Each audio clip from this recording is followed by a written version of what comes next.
ലൈസൻസിന്റെ മറവിൽ കണ്ണൂർ കോർപ്പറേഷനിൽ നടന്നത് കോടികളുടെ ക്രമക്കേട്. ലൈസൻസ് പുതുക്കി നൽകാതെ തുടരാൻ അനുവദിച്ചും ഒരേ ആൾക്ക് തന്നെ കൂടുതൽ കടമുറികൾ വാടകയ്ക്ക് നൽകിയുമാണ് തട്ടിപ്പ് നടന്നത്.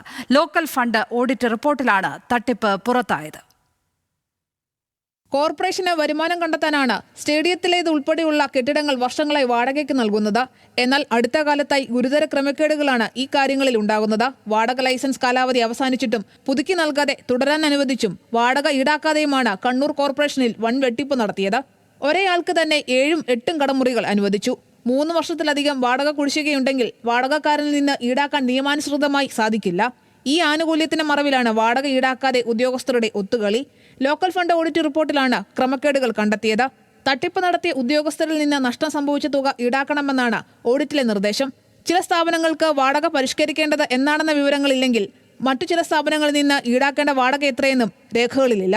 കാപ്പാട്, ചേലോറ വനിതാ വ്യവസായ കേന്ദ്രം, മിനി വ്യവസായ കേന്ദ്രം എന്നിവയിലെ 12 കടമുറികൾ ഡെപ്യൂട്ടി സെക്രട്ടറിയുമായി ഉണ്ടാക്കിയ കരാർ അനുസരിച്ച് വാടകയ്ക്ക് നൽകിയിരിക്കുകയാണ്. എന്നാൽ ഇതിൽ പലതിൽ നിന്നും വാടക ഈടാക്കുന്നില്ല.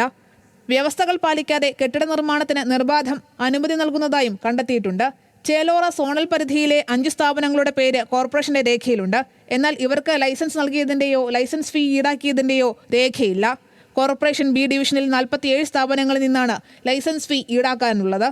കോർപ്പറേഷൻ 10 ബാങ്കുകളിൽ പണം സ്ഥിര നിക്ഷേപവുമായി ഇട്ടിട്ടുണ്ട്. എന്നാൽ ഈ തുക സംബന്ധിച്ചും കോർപ്പറേഷന്റെ പക്കലുള്ള രജിസ്റ്ററിലെ കണക്കും വാർഷിക ധനകാര്യ റിപ്പോർട്ടിലെ തുകയുമായി 1,11,00,000 വ്യത്യാസം കാണുന്നുവെന്നും റിപ്പോർട്ടിൽ പറയുന്നു.